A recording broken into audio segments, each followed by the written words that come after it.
Chers vénérables masters, vénérables, excellences, mesdames et messieurs, chers amis,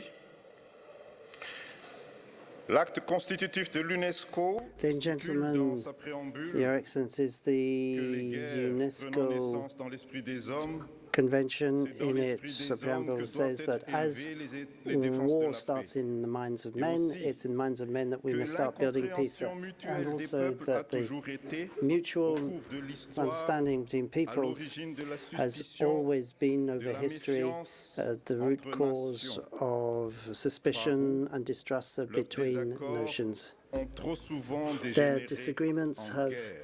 too often degenerated into Le war, rapprochement des cultures, bringing cultures le together, dialogue interreligieux, interreligious ainsi que dialogue l'éducation and interreligieuse interreligious sont education les outils puissants shall be the powerful pour tools élever in order les défenses de la paix to dans l'esprit des hommes. make men Excellences, aware mesdames et of the messieurs, need to defend peace. La So, décennie internationale Excellencies, de rapprochement des cultures a ladies and été gentlemen, décrétée par l'UNESCO UNESCO has decreed the decade of 2013 cultural jusqu'à rapprochement 2022. from 2013 Nous avons 2022. l'honneur It's our honor d'y renforcer notre contribution to par le biais de reinforce cette our conférence contribution internationale pour la paix, to that process through this En International Peace particulier, Conference, in particular par le panel de discussion through sur the contribution l'éducation from this panel discussion on interreligieuse que nous allons aborder tout de suite. contribution on interreligious education. We Aussi, will now move into that panel. J'ai l'honneur It's therefore my honor de vous présenter, to introduce to you, étant donné que quelques-uns d'entre vous given that some of you peut-être ne connaissent pas might encore not le know vénérable for the Master moment Ching Kong, the Venerable Master j'ai Ching Kung. respectueusement l'honneur It's my de dire quelques mots honor to respectfully say a few words about the Venerable Master. Le vénérable Master Ching Kong Venerable est Master un Ching Kung éminent is moine an eminent de monk l'école de la terre pure du from bouddhisme the Mahayana. Pure Land School of Il a Buddhism, étudié le Mahayana. bouddhisme He durant 64 ans. has studied Buddhism Il for enseigne 64 depuis years, 57 ans. and for the past 57 years he's conseiller been teaching De plus Buddhism. d'une centaine de He is an sociétés advisor to over Amitabha 100 Amitabhist et de centres societies d'études de la terre pure and dans Pure le monde. Land study centers around the Il est world. aussi He is le also fondateur de l'association du the Collège founder d'études de la of terre pure the Pure Land Pure Land Study Learning College, College the Pure Land Learning College à Toowoomba, in en Toowoomba Australie. in Australia.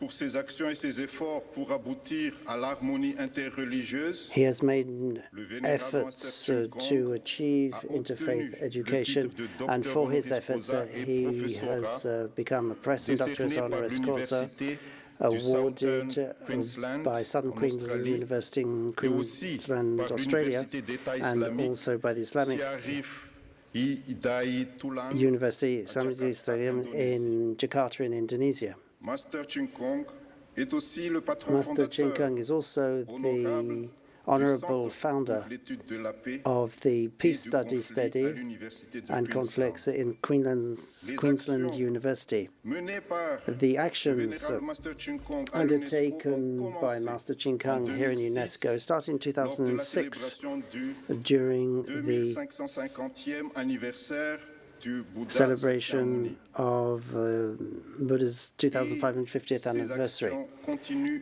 jusqu'à And maintenant, his actions have continued through till étant today. donné que nous sommes tous ici réunis Given à that cette we conférence, are c'est aussi all grâce here, à l'initiative we can du say vénérable that Master Ching it Kong. is to a large extent thanks to the efforts of Venerable Master Ching Kung. Nous avons l'honneur It's our honor aujourd'hui d'avoir today parmi nous to Master Ching Kong, welcome among us qui est un source, Master qui Ching est Kung, une source who d'inspiration is pour des millions a source of inspiration personnes for millions dans le monde of entier. people around the world. Vénérable Master Ching Kong, Venerable Master Ching Kung, Amitofo, Amitofo,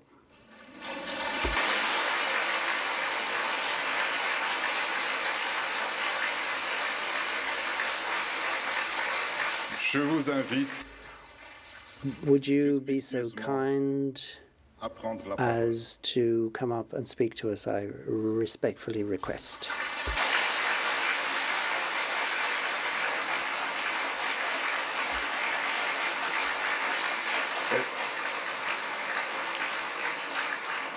le vénérable, la Where is the Venerable La Master? parole va se faire par vidéo.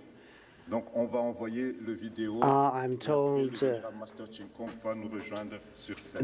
this will be Merci via d'envoyer video le link. Speech du vénérable Master Ching Kong.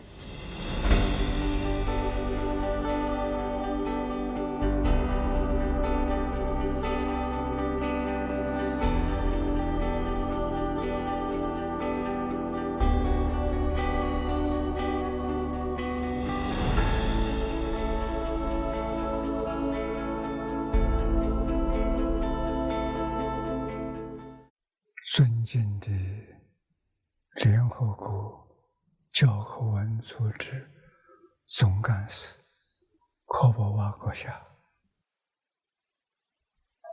各国驻教科文大使代表，各位宗教领袖代表，各位嘉宾，女士们、先生们，大家好。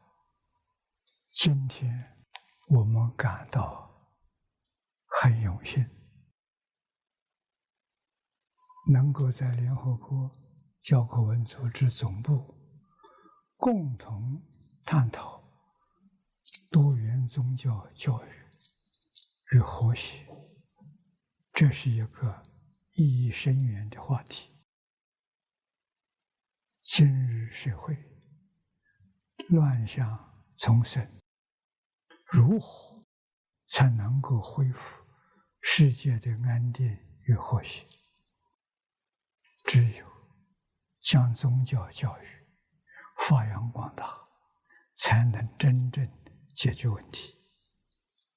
英国历史哲学家汤恩比博士曾经说过，高级宗教的真实目的是将精神忠告和真理的智慧之光彰显出来。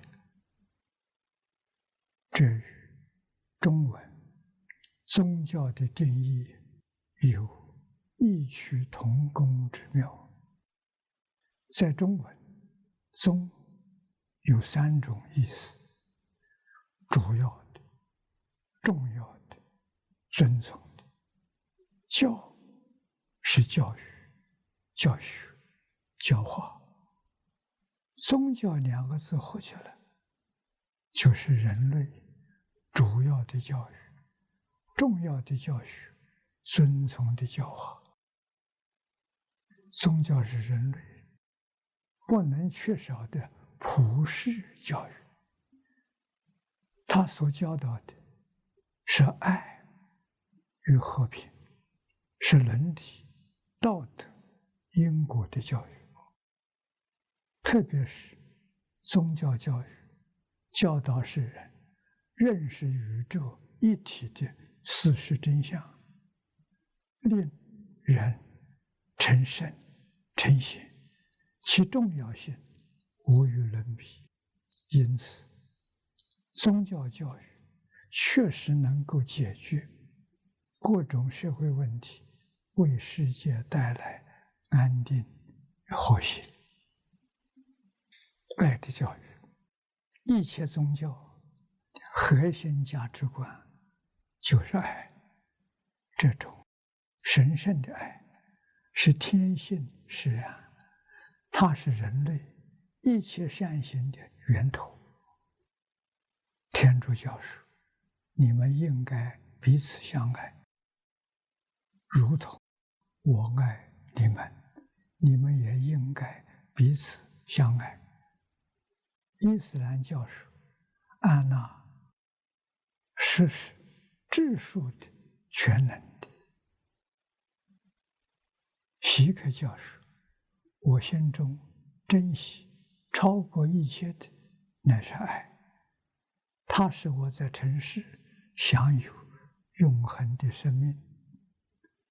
巴哈伊教说，与人性的尊严相匹配的美德乃是能以容忍、慈悲、同情和友爱来对待地球上所有的民族或众人。印度教说，愿在所有人的眼里，我都是朋友；愿在我眼里，所有的人都是朋友；愿我们在个人眼里都是朋友。道教说，教人之难，济人之急，悯人之孤，容人之过。儒家说，凡是人皆须爱，天同福，地同在。佛教华严经说，诸佛如来以大悲心而为体故，因于众生而起大悲，因于大悲生菩提心，因菩提心成等正觉。华严经这段经文是说明慈悲心的重要性。慈悲心就是真诚无私的爱心。在佛门中修菩提心，要从慈悲心开始修起。佛是因大慈悲心而生菩提心。为什么能生起大悲心？是因为怜悯一切众生，见到一切众生在生死轮回中受众苦，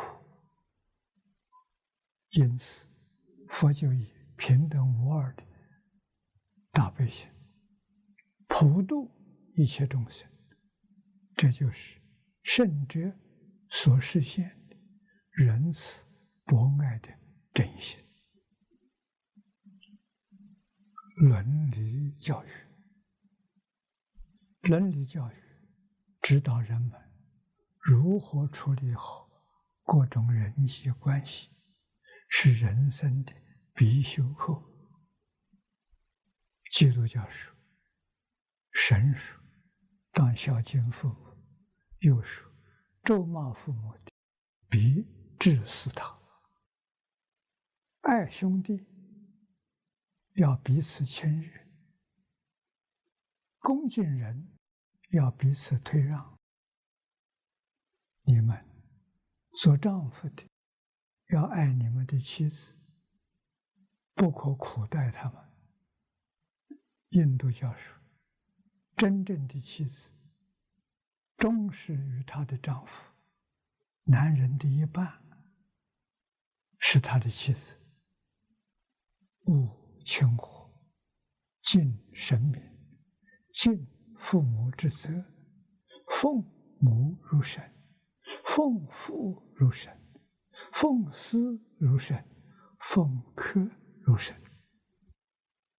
佛经说，孝养父母，奉事师长，父子兄弟，夫妇亲属，当相敬爱，无相憎忌，又无相通，无得叹息，颜色常和，莫相为利。伊斯兰教说，当孝敬父母，当优待亲戚，当怜悯孤儿，当救济贫民，当亲爱近邻，远离和伴侣，当宽待旅客，当宽待奴仆。道德教育，道德教育指导人们什么是正确的思想、言语、行为，是衡量人们思想的言行正确与否的准则。犹太教说，公义是邦国高举，罪恶是人民的羞辱。行仁义公平，比献祭更蒙耶和华悦纳。不可无故作见证，陷害邻舍，也不可用嘴欺骗人。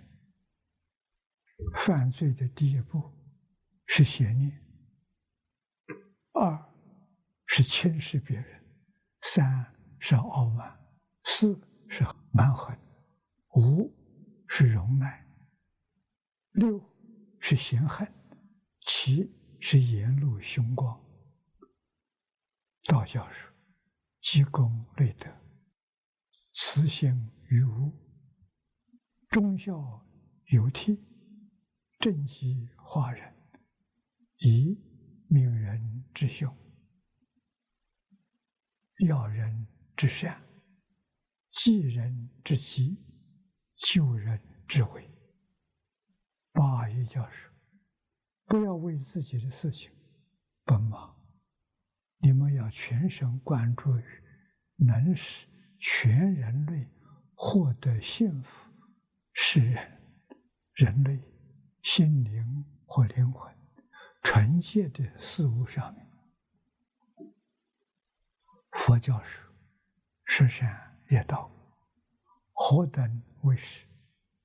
为能永离杀生、偷盗、邪行、妄语、两舌、恶口、绮语、贪欲、嗔恚、邪见，此十善业，乃至能令十力、无为、18不共，一切佛法皆得圆满。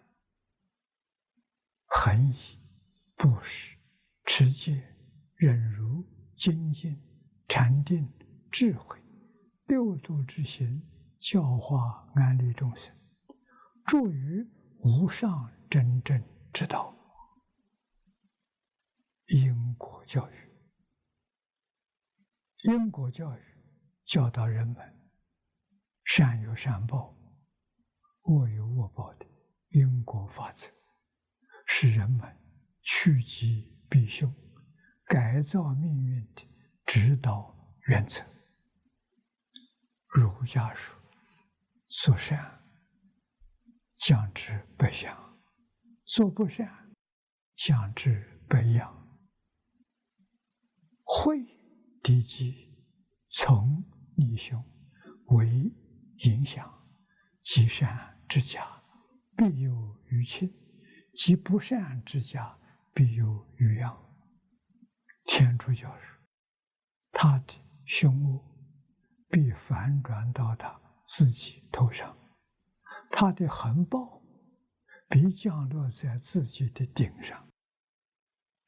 为人慈善是造福己身，残酷的人凡自伤己灭，大量播种也要大量收获。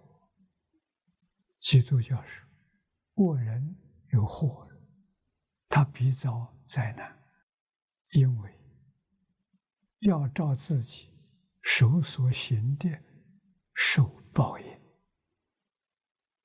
我耶和华是鉴察人心、试验人肺腑的，要照个人所行的和他做事的结果报应他。那行不义的必受不义的报应。主并不骗人。伊斯兰教说：凡你们所遭遇的灾难，都是由于你们所造的罪恶。善人们必在恩泽中，恶人们必在烈火中。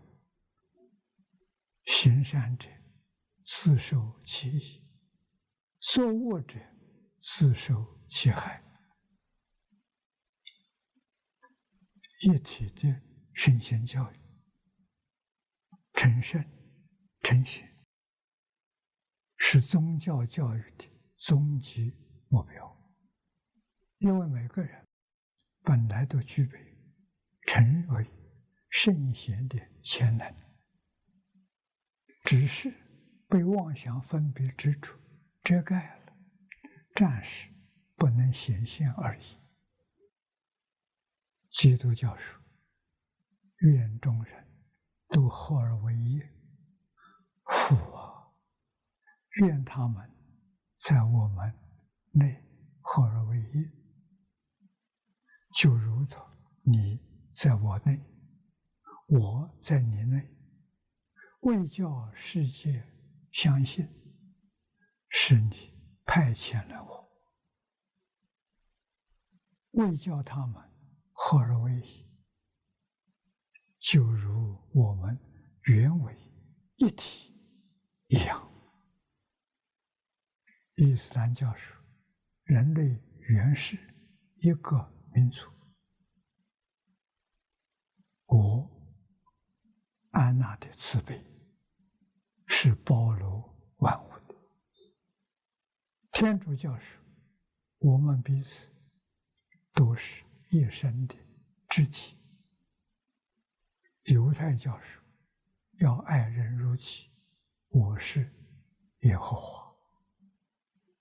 锡克教说，他真神，是无量寿的，是无生的，是永恒的。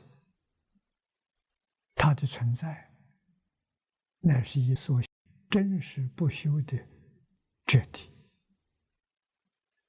巴哈伊教说，毫无疑问的，世界上所有人们的灵感，不分种族和宗教，都来自同一神圣的本源，大家都是同一上帝的子民。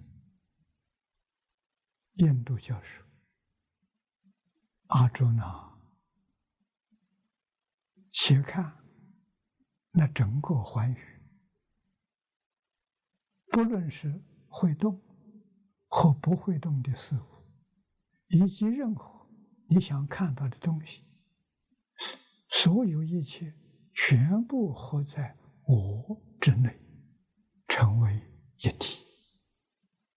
儒家说，故圣人能以天下为一家，以中国为一人，非义之也，必知其情，譬喻其意，民于其利，大于其患，然后能为之。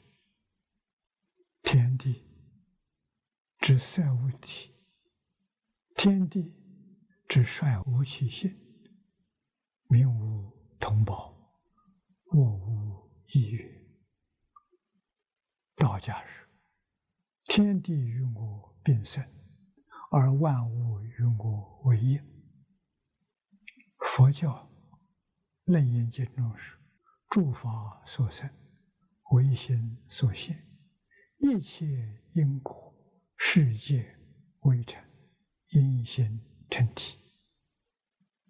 六祖坛经说过，何其自性，本自清净；何其自性，本不生灭；何其自性，本自具足；何其自性，本无动摇；何其自性，能生万法。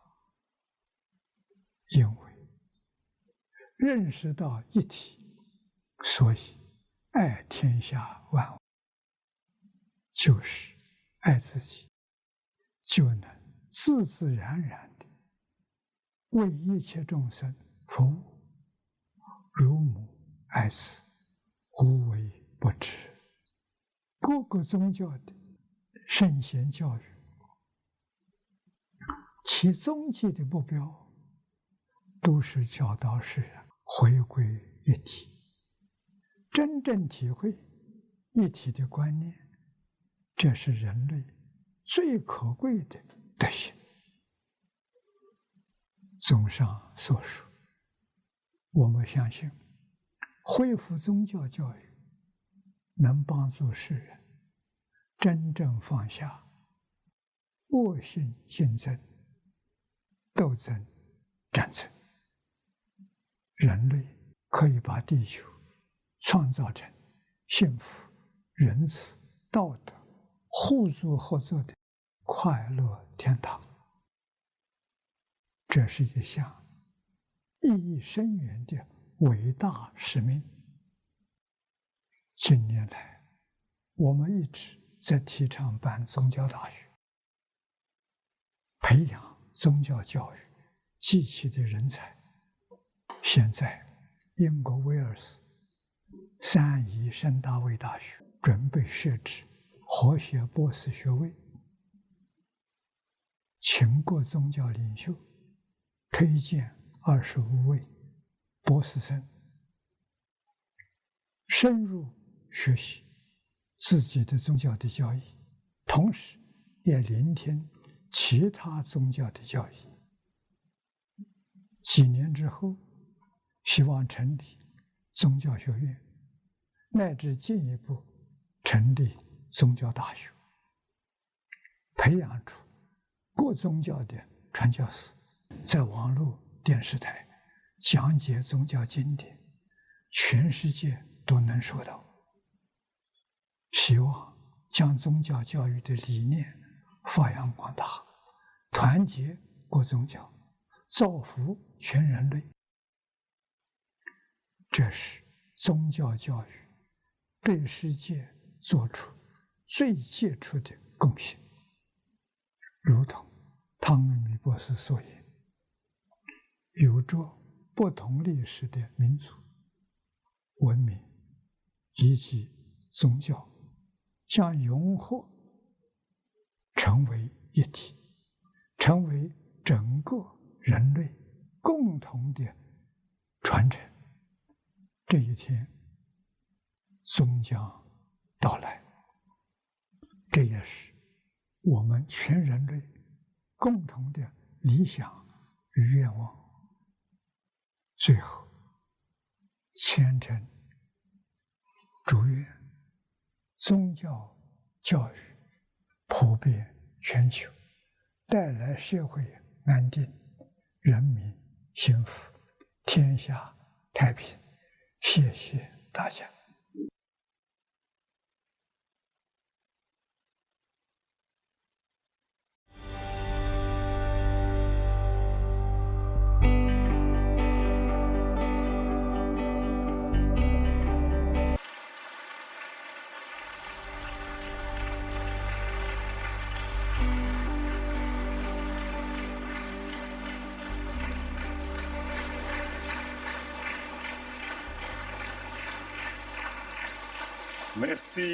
Merci beaucoup encore. Merci, Vénérable. Thank you, Venerable Master Ching Kung, for these teachings full of wisdom. We wish you every success for your visionaries project to create in a near future a university to teach in-depth the doctrines of each religion and to train PhDs in harmony studies. Thank you again, Master. Now, I would like to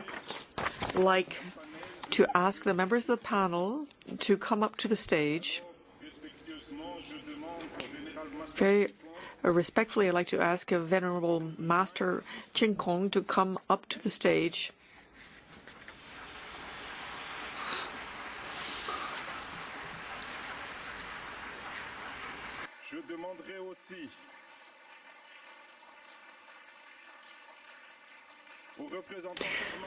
I would also like to ask the permanent observer of the Holy See to UNESCO, Monsignor Francesco Folo, to come on stage as well.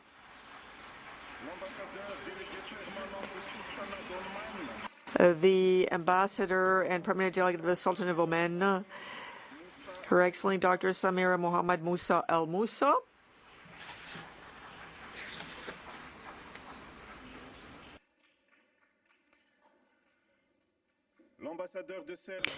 The Ambassador and Permanent Delegate of Serbia,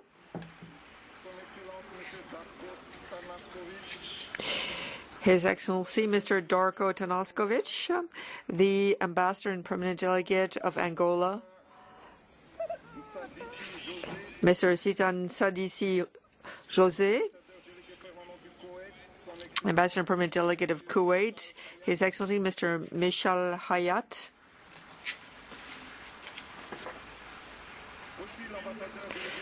Ambassador and Permanent Delegate of Nigeria, Her Excellency Madam Mariam Katagum, His Excellency the Deputy Permanent Delegate of the Islamic Republic of Iran, His Excellency Ahmad Jalali, the Deputy Permanent Delegate of Cambodia, Mr. David Mesquith,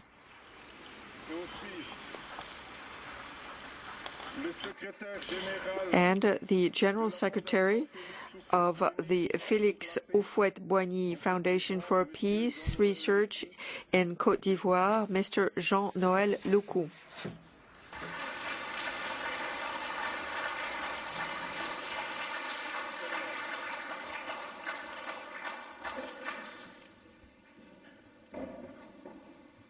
Merci beaucoup. Thank you. J'ai le plaisir et le grand honneur d'inviter It's with me both a pleasure and a tremendous honor to invite Monsignor Follo, the permanent observer of the Holy See to UNESCO, to now take the floor.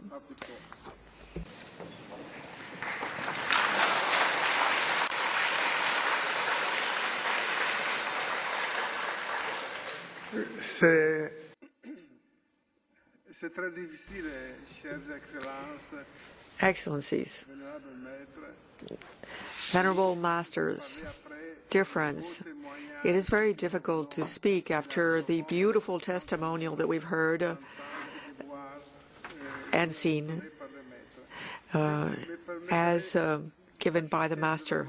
So, if you will allow me, I would like to add a few thoughts to contribute to the development of this beautiful project, to develop education that I would call as integral education. I'm trained in philosophy, but I'm also a journalist, and my professor in journalism said that adjectives are not as important as nouns. So I will talk about education. What is education? When I was a professor of philosophy, of Greek philosophy, I came across a fragment of Heraclitus, a Greek philosopher, who wrote that the ethos of man is, and this is the origin of the word ethics in Greek, and it doesn't just mean ethics, it means home, house. So, if we are to correctly interpret this fragment of this great Greek philosopher, ethos is the house of God. So what is the purpose of religion? The purpose of religion and of thereby of a religious education is not to dispense ethics or to teach ethics. The purpose of religion and religious education, regardless of which one, is to give a purpose to life. And then, of course, beyond that, you need morals. But the meaning of life in three ways. First of all, the direction. Secondly, significance. And thirdly, a taste for life. We want peace, we want love, we want to have direction. So the question is not just where are we coming from, but where are we going? And the different religions basically offers a pathway, a path that we must abide with. And I appreciate what the Master has said about education, because today we don't need people who give us information. We have so much information.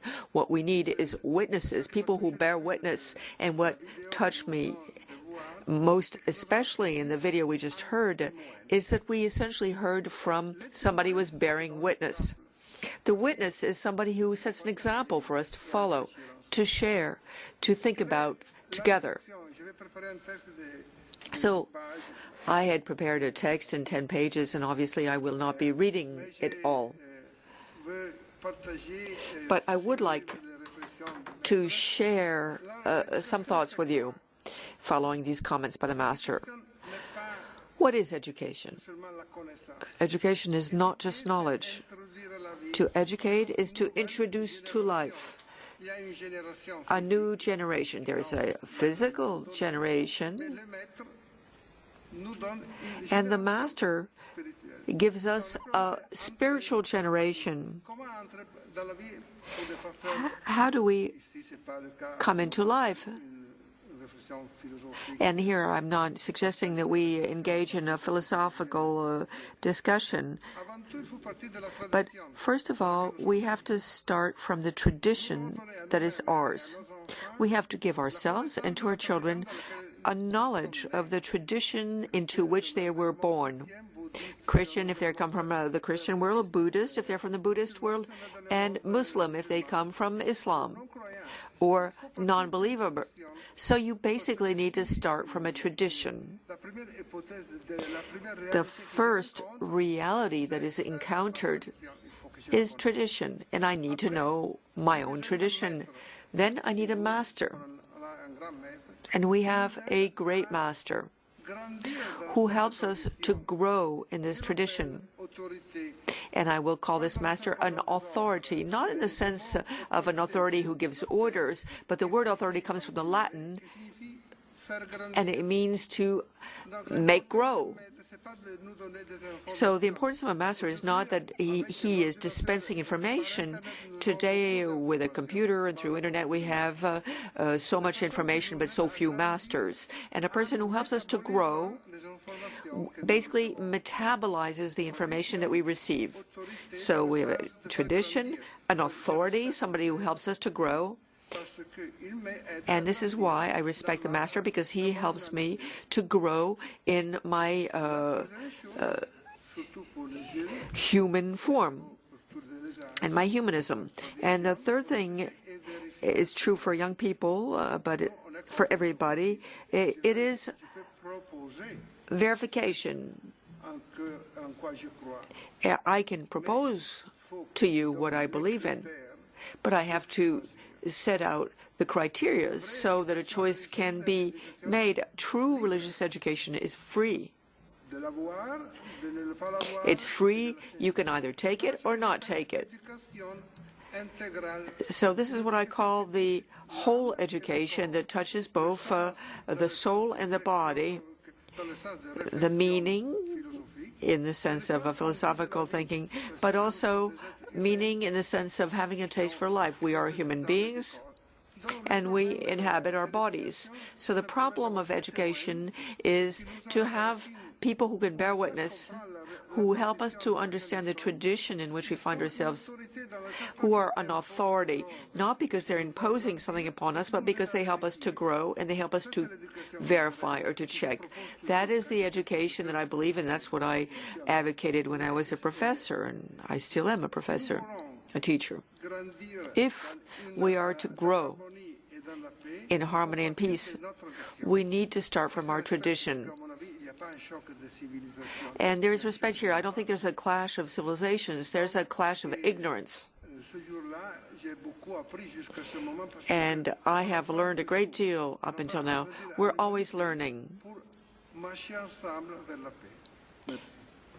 And we will walk together towards peace. Thank you.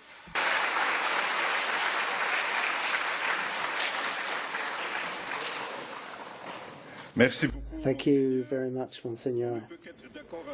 We can but agree with what you've said. Your Excellencies, ladies and gentlemen, in March of this year, a delegation of ambassadors was invited by Master Ching Kung and the Pure Land Learning College to travel to Australia, and in particular to Toowoomba. And I would now like to ask you to watch a short extract from the film made by the organizers about this trip, which was full of learning and sharing. For the last 4 years, we've gone to you, traveled 16,500 kilometers to tell you the story of Toowoomba. So it's great to have you come to us today.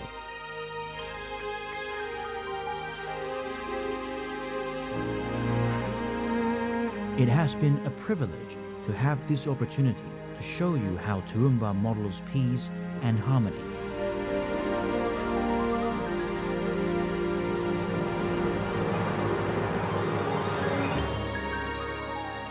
To have you here is an absolute honor.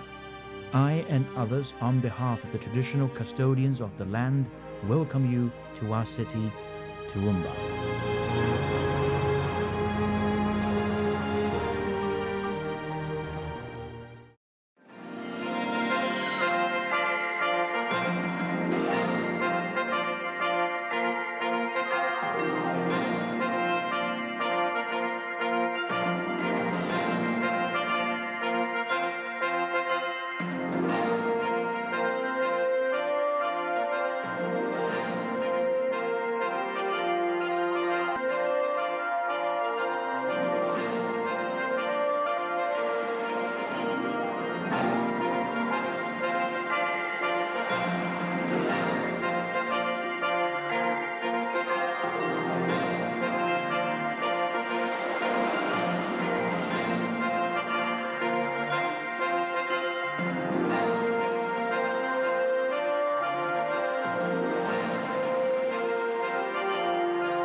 UNESCO was founded in 1946. Its objectives are to foster international collaboration revolving around education, science, and culture, and to work towards and uphold world peace.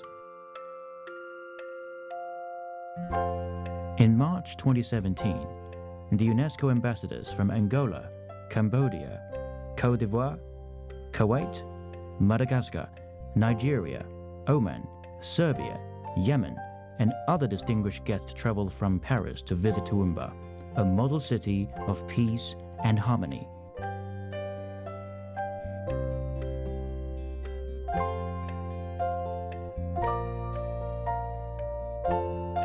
This is the first time that UNESCO ambassadors visited Toowoomba, Australia.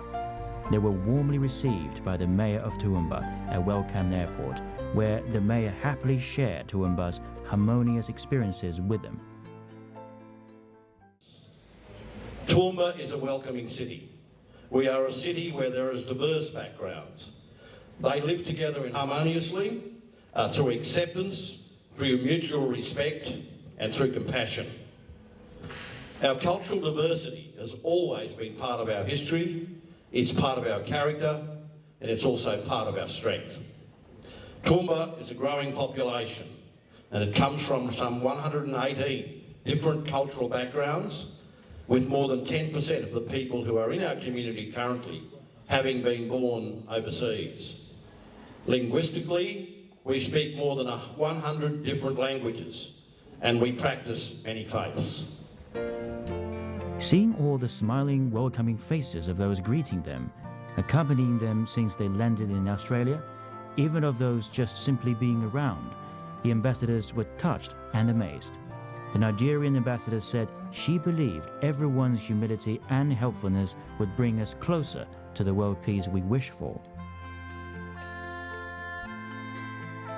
During the welcome dinner at the Pure Land Learning College Association, the ambassador of Oman, leader of the visiting delegates, said, "Peace and harmony are hard to be realized.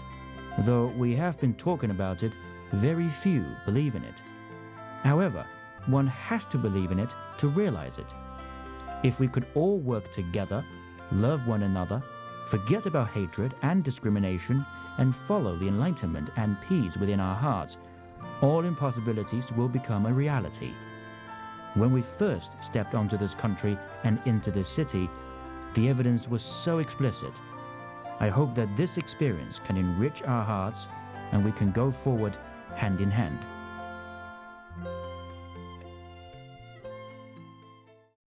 And to the peace within our hearts. And I hope that this experience will enrich all of us and we can go forward together hand in hand. During the welcome dinner, Venerable Master Ching Kong commented that through the work that we are doing in Toowoomba in helping to bring the different religious and ethnic groups together, we hope to set an example for the world. It is our wish that such model cities of peace and harmony can proliferate across the world. This will have a positive impact on reducing conflicts and will promote worldwide peace and stability. Through this, we hope that there will be no more war in this world. This, I believe, will be the greatest contribution that religion can bring to our world. Venerable Master emphasized that war leads to endless sufferings. If we choose to relinquish war, mankind will enjoy endless good fortune. Many of the countries of these visiting ambassadors have experienced turmoil or war. Venerable Master, in his interview with 7 News Toowoomba, a local media, shared his wishes for this visit. 我们希望他能够在图翁巴看到不同的宗教、不同的族群、不同的文化、不同的种族，可以共同住在一个城市，像兄弟姐妹一样的和睦、合作、繁荣、兴旺。 Welcome where grass is green, as green as it can be, where rainforest greenery. Allowing the ambassadors to experience firsthand the efforts of Toowoomba to unite religions and ethnic groups, the Multi-Faith Multicultural Center of the Pure Land Learning College Association, the Toowoomba Goodwill Committee, which brings together the different community and religious groups, and the Toowoomba Interfaith Working Group, which unites 11 different religious groups in Toowoomba, collaboratively organized many visits and dialogues. These activities were well supported by the local government, residents, local religious faith leaders, and community leaders.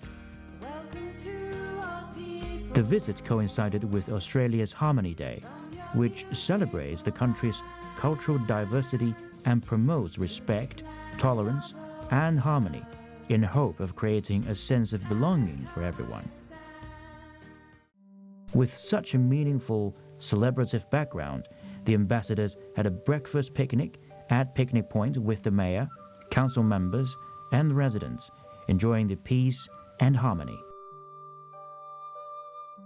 Jointly, the ambassadors, the mayor of Toowoomba, and the Venerable Master planted a native bottle tree at Picnic Point at 8 a.m. on 17 March, an act that symbolized the sowing of the seed for peace and harmony of the city.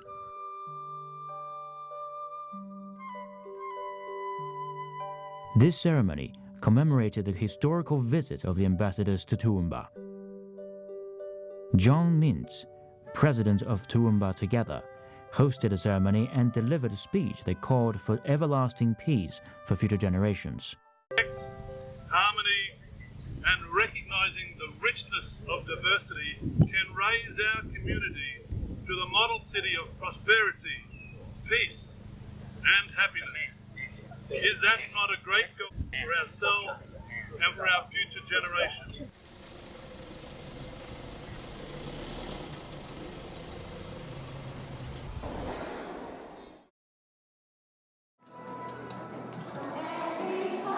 How do future generations of Toowoomba demonstrate multicultural harmony? The children of Darling Heights State School showed everyone how that is achieved physically.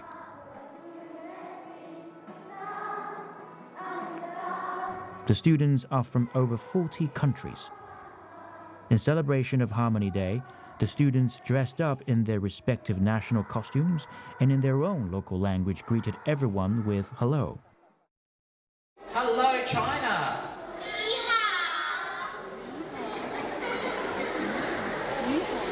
Hello, Congo.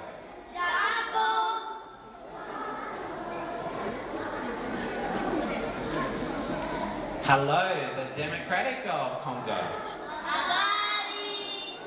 Hello, Iraq.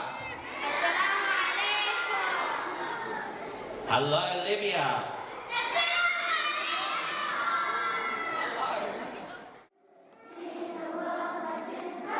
On this unified hello, we heard voices of harmony among the different cultural and ethnic groups, telling the world we are one family. That was the last line of the storybook I Am Australian Too, as read by the principal of Darling High State School. What journeys we have travelled from countries near and far. Together now we live in peace beneath the southern star. The Darling High State School choir group sang sweetly One World, One People, One Family, a song that shared our wish for peace. This is the same message as the one delivered by Venerable Master Ching Kung in receiving the various religious faith leaders. 就我们心量拓开，我们是地球人，地球人是一家，地球人应该要照顾地球人，不应该对立，不应该有矛盾，不应该有战争。像兄弟姐妹一样相亲相爱，这地球多美好！把上帝的天堂搬到地球上来。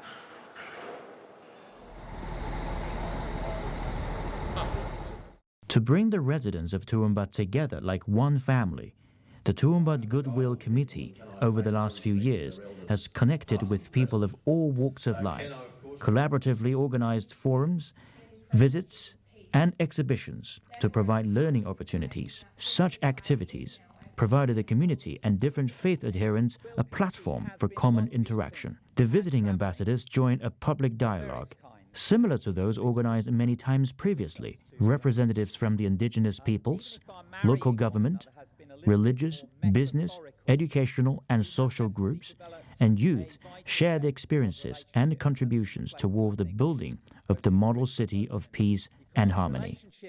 I think is the core to this. The ambassadors had direct interaction with those representatives and learned how such interaction and collaboration indeed brought forth mutual understanding, minimized misunderstanding, and resolved conflicts. Thus, mutual respect, love, and cooperation with one another were achieved. Peace and harmony in society and happy lives were the resultant effects. During the visit, some ambassadors brought up the problems faced in their respective country, including wars, conflicts, social chaos, natural disasters, and poverty. During the dialogue between the UNESCO delegates and the Toowoomba Interfaith Working Group, Venerable Master Ching Kung commented, 这一切祸患的产生是丢失信仰。 抛弃道德之后，人类社会变得无知的结果。天灾人祸都起源于无知，无知产生嗔恨，演变成杀戮。宗教是爱的教育。 正是对治无知的良药。宗教对人类最大的贡献是带给世界永续的和平。图恩巴在团结多元族群、多元宗教这个方面，可以说是走在世界的前列。 To provide these ambassadors a better understanding into how the different religious groups incorporated their sincerity into practice, the 11 faith leaders share the experiences, lessons learned, and insights on their collaborative effort on the common information, the International Interfaith Forum, the compilation of the Scripts 360, the recording of radio programs, interreligious cooperation, and more. The above is in alignment with Venerable Master's propagation of the concept that world peace begins with uniting religious faith groups, restoring religions to its core educational role, and mutual learning among religious faith groups. The ancestral remembrance ceremony for all ethnic groups were first held in Australia on 18th March 2017. Through this ceremony, we can see Toowoomba's respect, tolerance, love for multiculturalism, and gratitude shown towards the ancestors. Responding to Venerable Master Ching Kung's invitation, the Mayor of Toowoomba, a Member of Parliament, UNESCO ambassadors, and Pro-Vice-Chancellor of Oxford University, faith representatives, and community leaders in Toowoomba participated in the ancestral remembrance ceremony. Dressed in the traditional Chinese attire, the Mayor of Toowoomba expressed how it was an honor to participate in the ceremony as the principal officer. Today's ancestral remembrance ceremony offers an opportunity to admire traditional Chinese culture and appreciate the beauty, the goodness, the truthfulness, and the wisdom of this ceremony. The meaning of the ancestral remembrance ceremony is to commemorate the virtues of our ancestors and promote filial piety. During the ceremony, the delegate of Madagascar shared his country's traditions in remembering the ancestors and the ways to honor parents in his country. In a most moving and beautifully sung duet, delegates and his wife expressed their respect and gratitude for the ancestors. Oui, en effet, il tourne le dos à la vie terrestre et fait face dorénavant à l'autre vie au-delà du visible.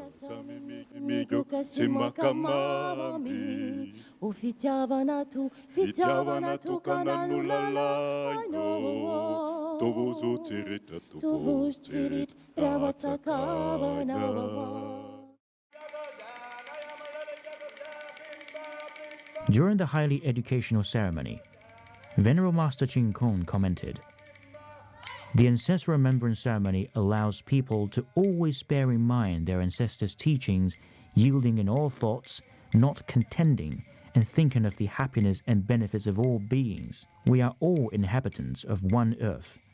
We are one family. We are one entity." Today's ceremony is an outstanding example of this. Venerable Master further encouraged, "We want to help foster lasting world peace, where there will be only mutual aid and cooperation, no conflicts, no war." In today's ceremony, Mayor Antonio will be assuming the role of the principal officer, and several distinguished guests will act as the assistant officers. This will also turn a new page in the history of world cultural dialogue. Let all see that people from different cultures and different faiths can come together in unity. This will also bring a ray of positive energy to world peace. Leading by example, Venerable Master led the Pure Land Learning College Association and the local resident in helping to make Toowoomba into a model city of peace and harmony. The delegates of Madagascar expressed his sincere gratitude for experiencing firsthand the positive impact of Venerable Master's teachings. With the care, kindness, and effort shown by the followers and volunteers during the visit, he truly felt inner light and the wisdom of Venerable Master. Just as taught by the Venerable Master, one needs to offer generously and to continuously think of others. Since its founding in 2002, the Pure Land Learning College Association has held friendship dinners every Saturday evening, offering free vegetarian food for everyone. Many of the local residents attend the friendship dinners, thus bringing everyone closer together.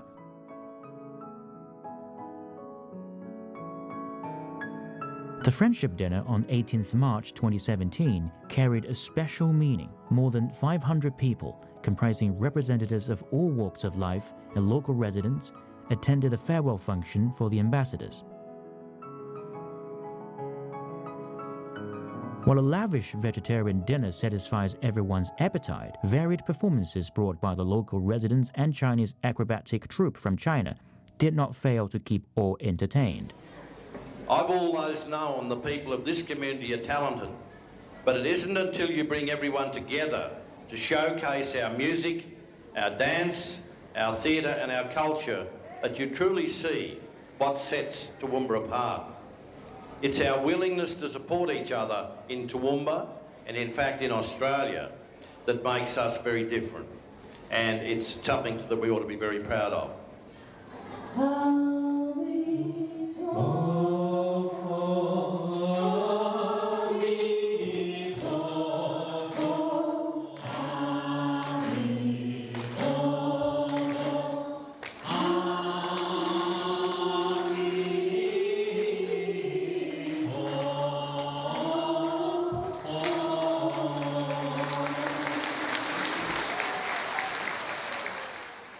Toward the end of the dinner, some students from local primary schools presented their drawings about peace to the ambassadors. Such exchange across countries, races, and ages brought a perfect closing for the visit by the ambassadors. Where you've done what we talk about. You are the example of what we preach. You build bridges. So, in conclusion, what I would like to say, we're going to take this experience in our hearts and minds and take it to UNESCO and show the world that there is a possibility of doing what we talk about and we preach. So thank you for this community and thank you for Toowoomba. We would like to express our heartfelt appreciation to the UNESCO ambassadors for visiting Toowoomba and to all the volunteers and friends who supported and contributed to the success of this historical and meaningful visit. The ambassadors truly felt that if more cities were to learn from Toowoomba's experience, our future generations would enjoy stability in society and harmony among religions.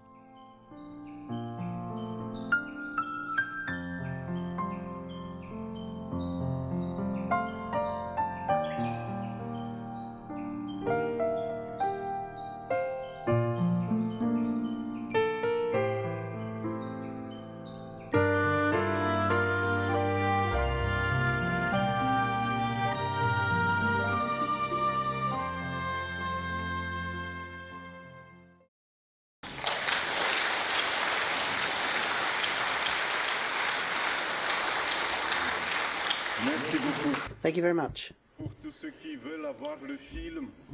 If you'd like the full length of film, it lasts 30 minutes, you can put in a request to the organisers for it. I would now like to give the floor to the head of the delegation, the Ambassador and Permanent Delegate, the Sultanate of Oman, Dr. Samira Musa Al-Musa.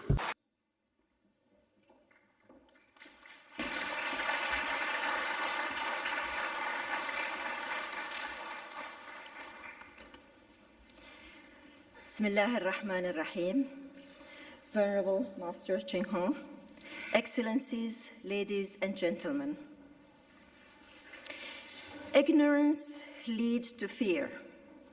Fear leads to hate, and hate leads to violence.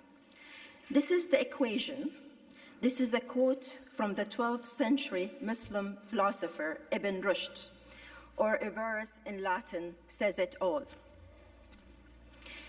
Excellencies, history shows where ignorance can lead and what intolerance can perpetrate. In all parts of the world, prejudices, intolerance, and fanaticism only result in damage. Yet, the world is becoming increasingly violent. Conflicts are arising, and disharmony is widening globally. The causes are numerous and complex: social exclusion, geopolitics, poverty. However, they all feed on the same affliction. They feed on ignorance. Knowledge, therefore, ought to be fostered through different and simultaneous means, as it is not only found in books, but also in encounters by meeting, interacting, and sharing with one another. And I think this is what we saw from the Master's presentation this morning. Dear colleagues, allow me to share with you my experience during an official visit to Australia this year, where I visited a place called Toowoomba. Toowoomba is envisaged as a model city of peace, where a diversity of cultures and faiths live in harmony. I had the opportunity to meet people of different faiths that lived there, and to witness how accepting they were of each other in that community. No one is imposing on anyone, and no one is trying to influence anyone's faith. I discovered a community that is based on values of understanding, open-mindedness, and curiosity about one another. This is what we should all strive for, not by fully agreeing with one another and avoiding debate that is neither possible or advisable, but by teaching each other with respect and dignity, by treating each other with respect and dignity regardless of the differences, by getting to know each other, by having constructive and genuine dialogue with one another. Excellencies, as started or stated in the Quran, وَجَعَلْنَاكُمْ شُعُوبًا وَقَبَائِلَ لِتَعَارَفُوا, which means we have made you peoples and tribes that you may know each other. Let us therefore all refute Huntington's clash of civilization. Let us all accept each other's differences, as diversity is richness, but let us also focus on our universal humanist values. Let us fill our children with knowledge of each other's uniqueness and our shared humanity, indispensable for a sustainable future. Our diversity and pluralism represent an underestimated wealth that ought to be cultivated through the deepening of our knowledge of one another, the broadening of our vision and mindsets, and the nurturing of our interactions. Ignorance leads to fear, fear leads to hate, and hate leads to violence. This is the equation, an equation we all need to solve together. We have to rid ourselves from the idea that there is any religion on earth that instigates violence. And that was clearly illustrated this morning again by the Master. As it was also confirmed by Pope Francis, who said, I quote, I emphatically reaffirm that no religion is terrorist. Let us never tire of repeating the name of God. Cannot be used to justify violence. Peace only is holy. Peace only alone is holy, and not war. As also the Quran indicates, killing one person unjustly, it is as if he had slain mankind entirely. And whoever saves one, it is as if he had saved mankind entirely. So we only need to remember that religious values are based on humanistic principles of compassion, tolerance, and justice. Precisely the values promoted by UNESCO. We can surely build peace in the minds of men and women, as well as in their hearts. Thank you very much.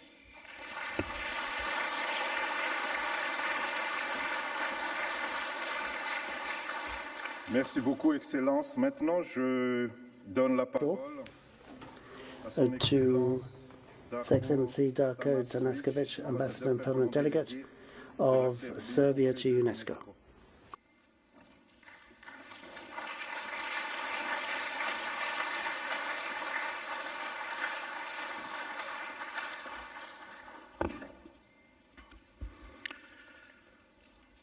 Sisters and brothers, Venerable Master, I don't want to start my speech with, so to say, courtesy call upon my colleagues, excellencies, ladies and gentlemen, because I feel that we are all brethren here. As it has been said several times, the sincerity and the respectfulness being the precondition to any road towards comprehension and finally universal love, I'll try to be very sincere and to at least give some of my opinions, some reflections about what I heard and what I read in these valuable books about the governing principles of ancient China. I will quote from the first book. It is the number 71, speaking about heaven. Heaven, in its motions, preserves great harmony and union, enabling all creation to be peaceful and beneficial, and perpetually correct and firm.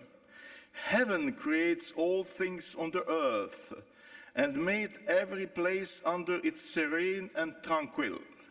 Respected leaders in the myriad states follow the virtuous attributes of heaven, so they shall run their respective states in stable peace.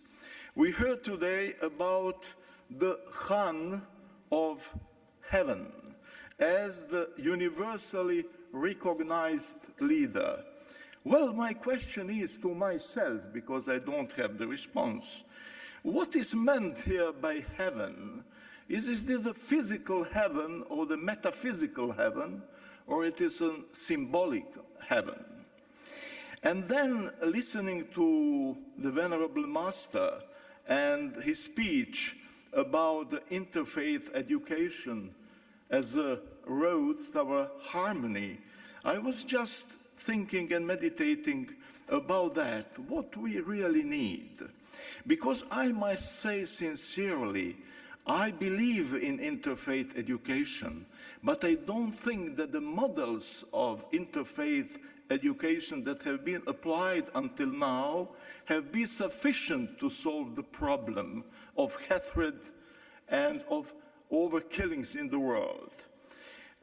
Hopefully, the new model created now at the university, the chair that has been created recently, would perhaps show us the way and guide us towards something which is above, au-delà, the interfaith education. Although the interfaith education is needed as the interfaith dialogue is.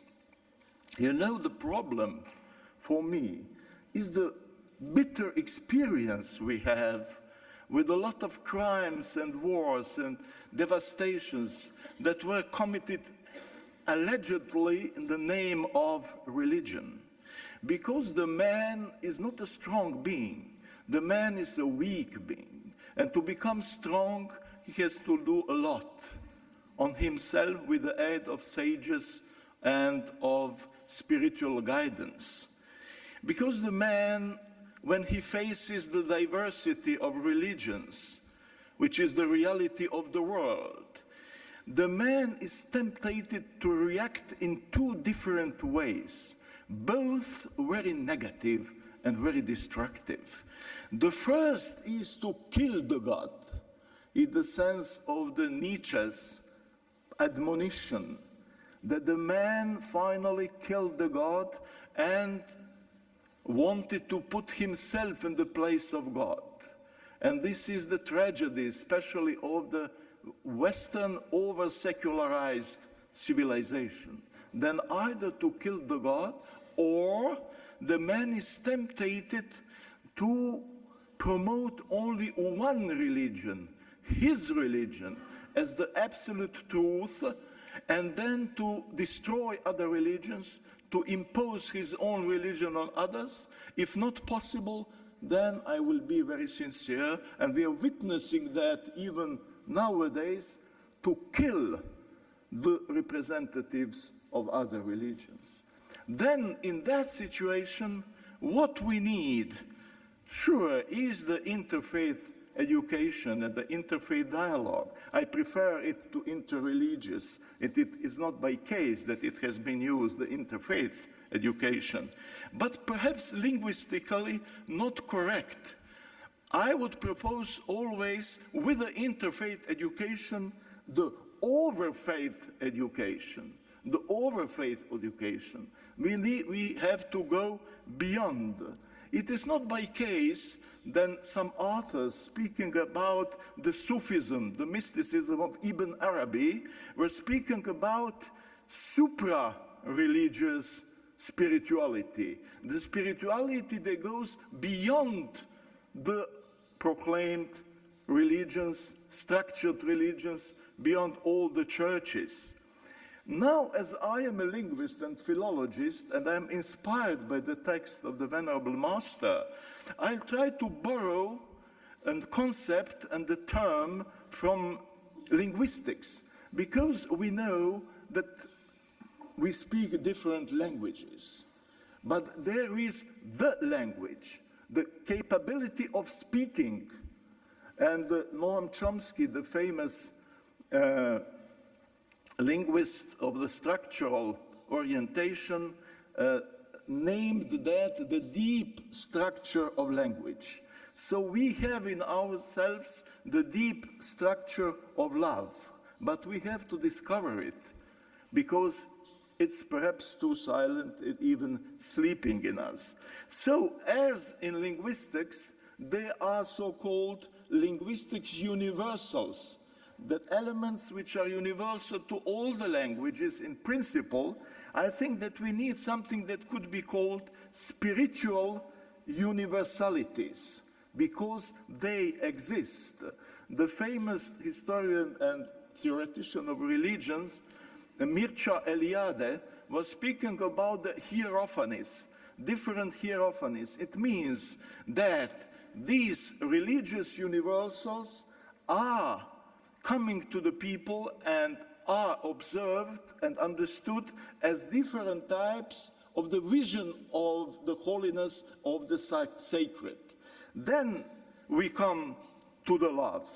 And I think that really the love, symbolically speaking, is that spiritual universal. But we have to gain towards it through interfaith education, but something more than this. And I will at the end say that we must be very realistic when we face the world, as my predecessor, the Ambassador Samira, told. We have been very realistic, but we must be at the same time inspired and very poetical in that, because only the beauty will save the world. And in the principle of Greek, kalo kagathia, you have that the man should be nice and good. And the Italian poet Dante, is his Divina Commedia, said about the love, l'amor che muove alte stelle. It is the love that moves high stars. Then in this sense, through the interfaith education, but overcoming the interfaith education, we go towards harmony, which is far away from us nowadays. Thank you very much.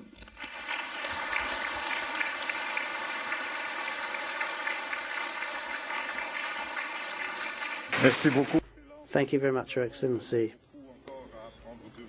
We still have so much to learn from you. And now I would call on my colleague and friends to give us the few comments they have to make about our trip to Toowoomba.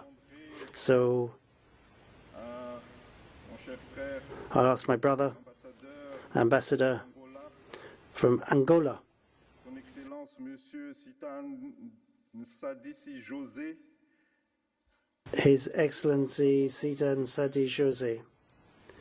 I would ask him to step up and give us his comments. Thank you.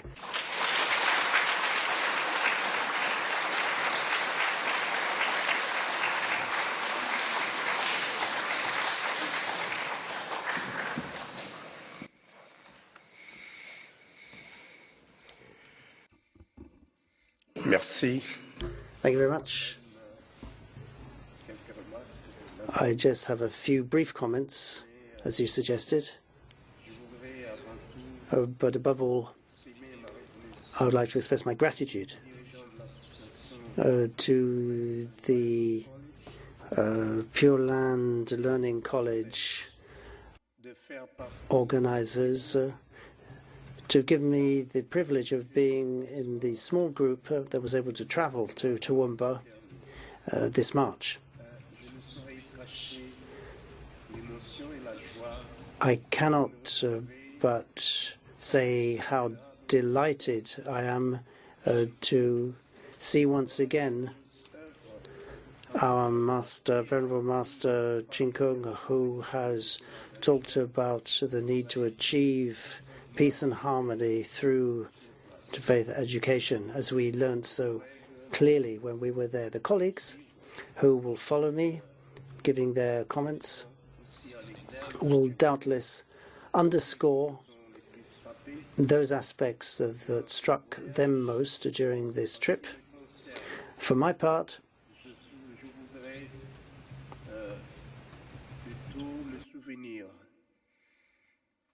I prefer to recollect the impact that the Peace and Harmony ceremony made on me in the main hall of the college, whose name I can't remember right now, and which attracted a large number of very young children coming from all over the world, and whose parents and who themselves are of different religious confessions. This, for me, was a wonderful example of how it's possible to live together in harmony. I must confess that prior to this ceremony,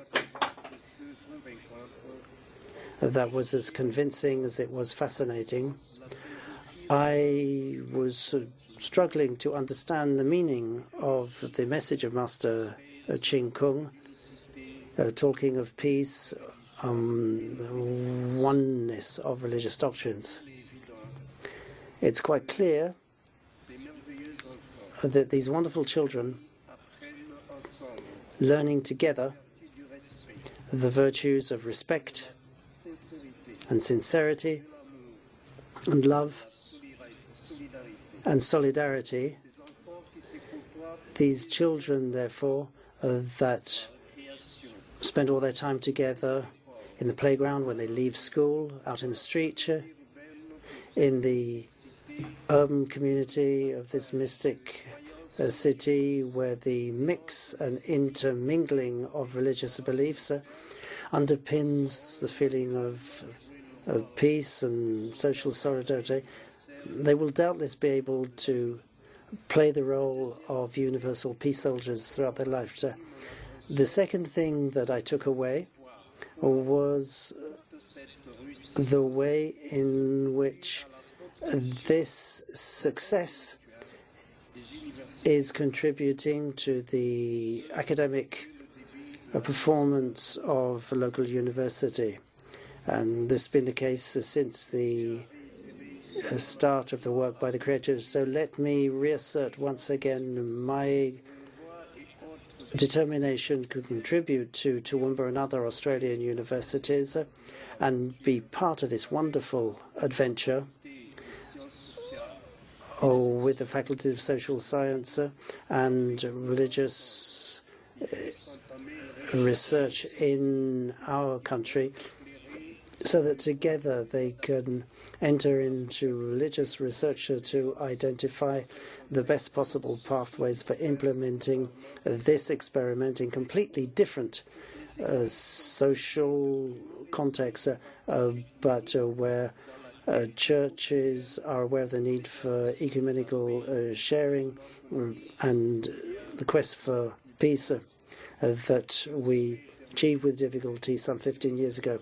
I could not conclude my modest contribution without thanking the authorities of the Pure Land Learning College for their friendliness, their love, and the wonderful surprise they provided for me, brother Naituki, since they celebrated our birthdays while we were there. We really felt that we were at home in a family. It took our minds off our loved ones that physically were a long way away that day. Praise be to God. Thank you.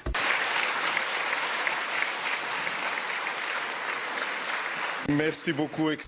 Thank you very much, Excellency. I'd now like to give the floor to His Excellency Michel Hayat, Ambassador and Permanent Delegate of Kuwait to UNESCO.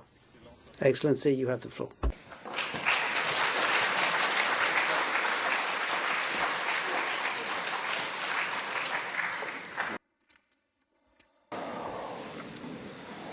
Bonjour, Madame. Good morning, ladies and gentlemen. Venerable Master Ching Kung.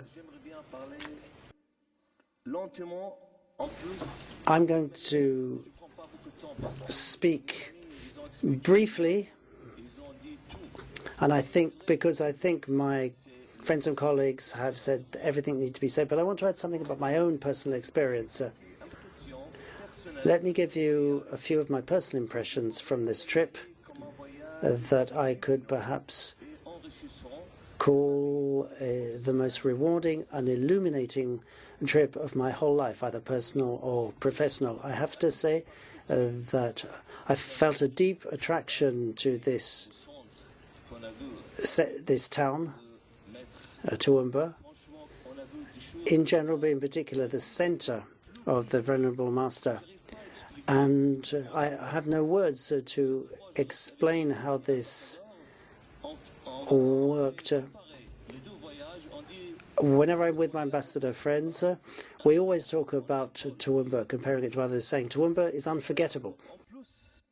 In addition, as far as the school and the other sites I saw there, the city of Toowoomba and the college there, Venerable Master Ching Kung's college, I think represents the principles and values of UNESCO. The college receives the most diverse range of pupils. So I visited the college there, and that works to underpin the principles of equality, justice, and humanity. At Toowoomba, I saw tolerance, I saw friendship and devotion, and brotherly love, harmony, ethics, and respect. I saw everything except violence or hate or intolerance or any form of extremism. That was absent.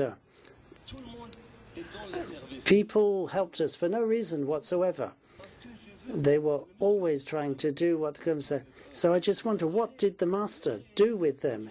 He created something never seen anywhere else in the world. I have never seen in my whole life anything like that, despite the fact that in all religions, including my religion, we have humility.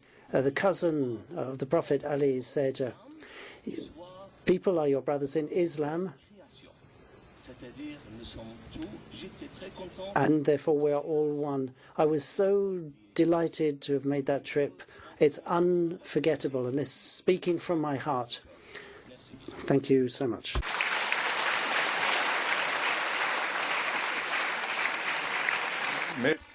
Merci encore, Excellence, pour votre témoignage.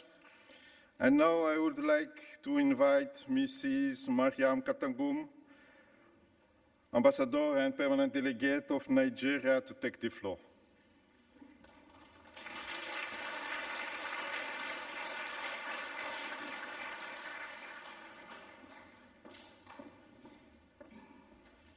Thank you very much, the Master Chinkong, ladies and gentlemen.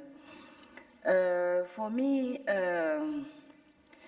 my impression of Australia generally has always been influenced by the plot of a book, which was later turned into a movie.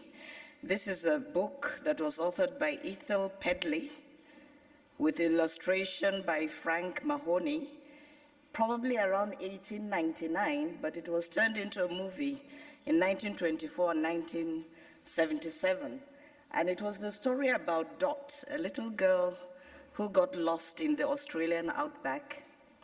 And she met a kangaroo who had also lost her Joey. And normally the kangaroo is afraid of human beings, so they try to avoid the humans. But this kangaroo helped this little girl find her own family, but the kangaroo at the end of the movie still could not find her own Joey. So it was that story of, you know, the human and animal interaction that has always amazed me about Australia. And when this opportunity came to visit Australia, I had this in my mind, and I asked so many of the young people, they hadn't even seen this movie.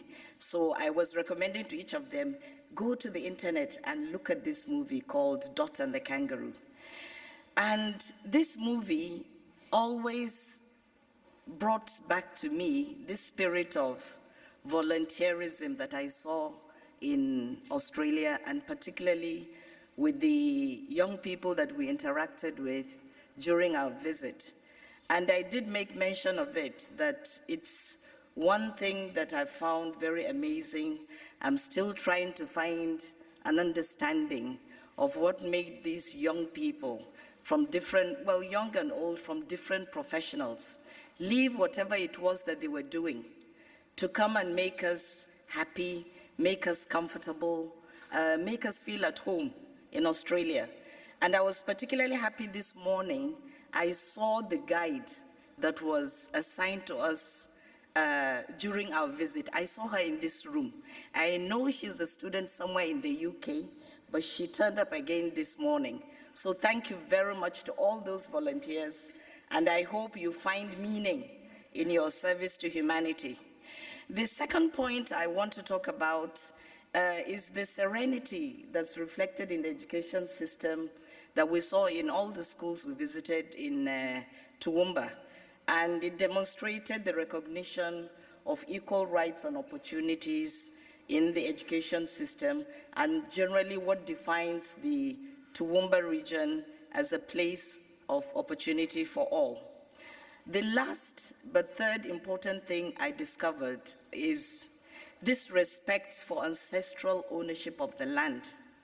Everywhere we went at the beginning of the ceremonies, there was a recognition, something that goes as paying tribute to the owners of the land that we stand on. This, for me as an African, resonates very well. To remember where you come from, as we've heard from the teachings of the Master Chinkong, you need to remember where you came from, respect the ancestors. And this, for me, was a very important point for me to take away from Australia. Finally, just to again express our sincere thanks to the Master Chinkong and all the members of the Pure Land Learning College Association for giving us a very, very wonderful and memorable trip to Australia.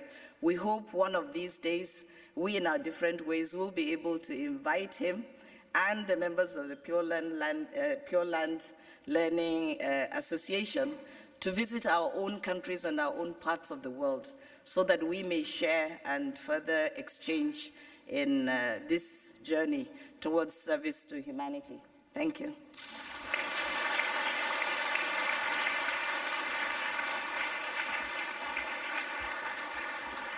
Merci beaucoup, Excellence. Thank you, Excellency. I would now like to invite His Excellency David Maskit, Deputy Permanent Delegate of Cambodia to UNESCO, to take the floor.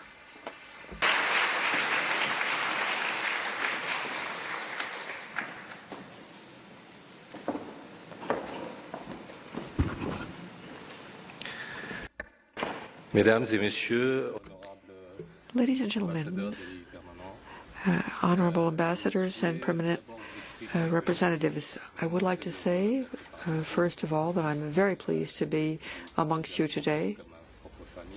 I consider all of you as my own family.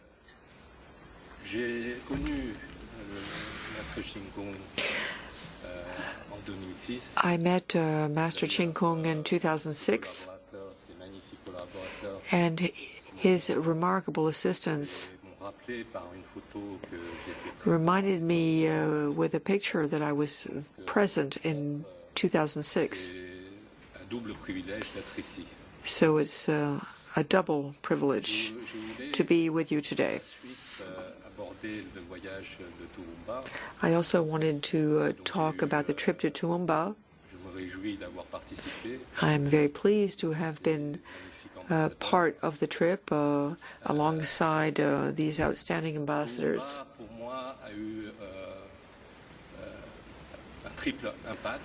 Toowoomba, as far as I'm concerned, had a treble impact. There was first a sociological, then a philosophical, and a contemplative dimension, and the latter being personal.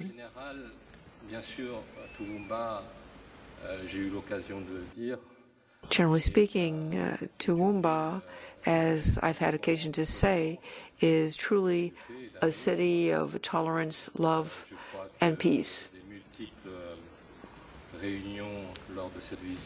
And I think our meetings during the trip and visits, in particular in the primary school, as was recounted by the Ambassador of Angola, was a joy but also a shock, because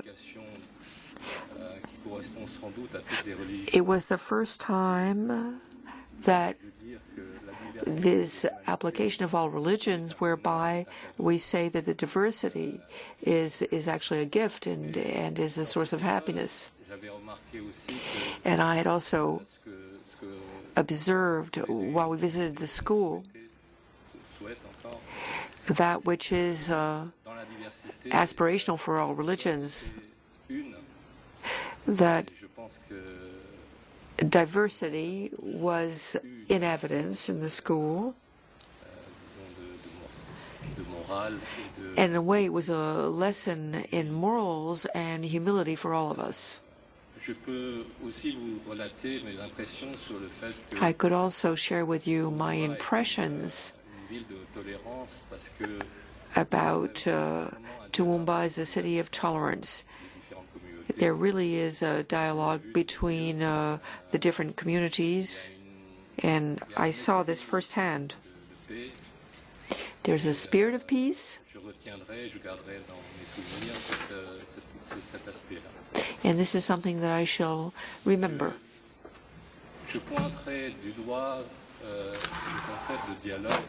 I would like to also focus on the concept of dialogue. Master Ching Kung, during the visit, taught us, and not only during the visit, but even beyond,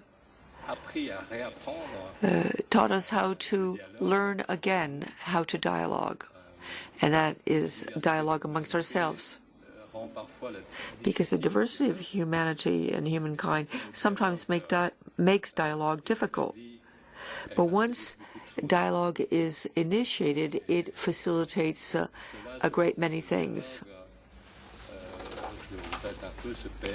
And I regret the fact that the concept of dialogue is actually being lost with the arrival of new technologies, and the fact that in our educational systems, in particular in the STEM disciplines, the emphasis is different. And we understand that technology facilitates a great many things. And this is precisely where Master Ching Kung's contribution is so important, because it reminds us that interfaith dialogue is so essential and should be at the very basis of our educational systems. In my own country, before we had a public educational system. It was actually the Buddhist monasteries that served as schools for young children, and even for the children and offspring of the leaders of the country, the princess and the king. And Master Ching Kung reminds us all that interfaith education is so important, and in particular through dialogue.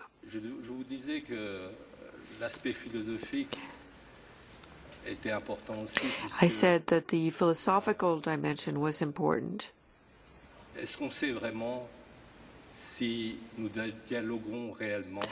Do we know whether we are really engaged in a dialogue?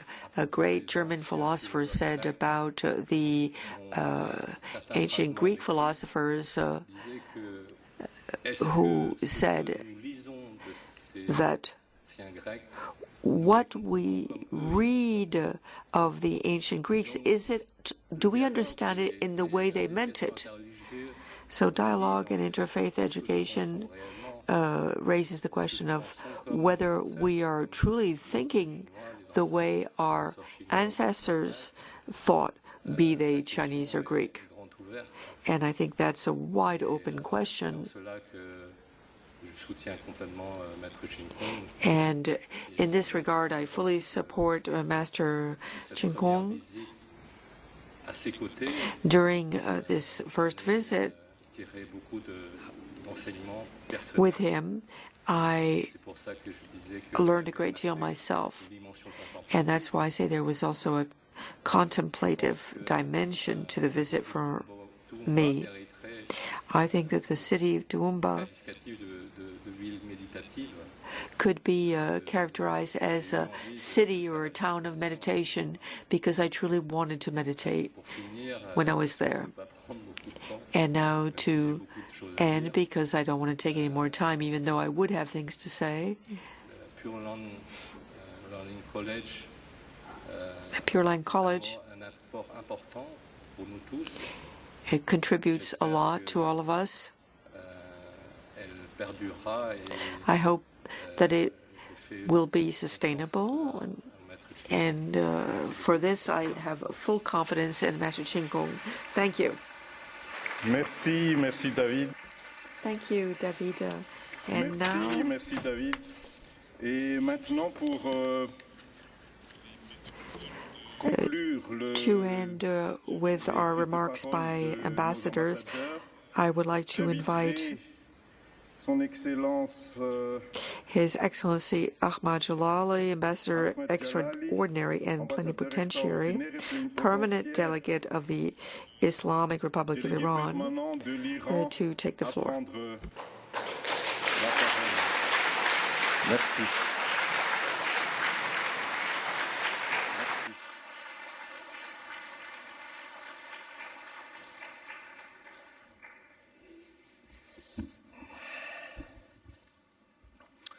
Dear audience, peace upon you. Master Ching Kung, dear colleagues and friends.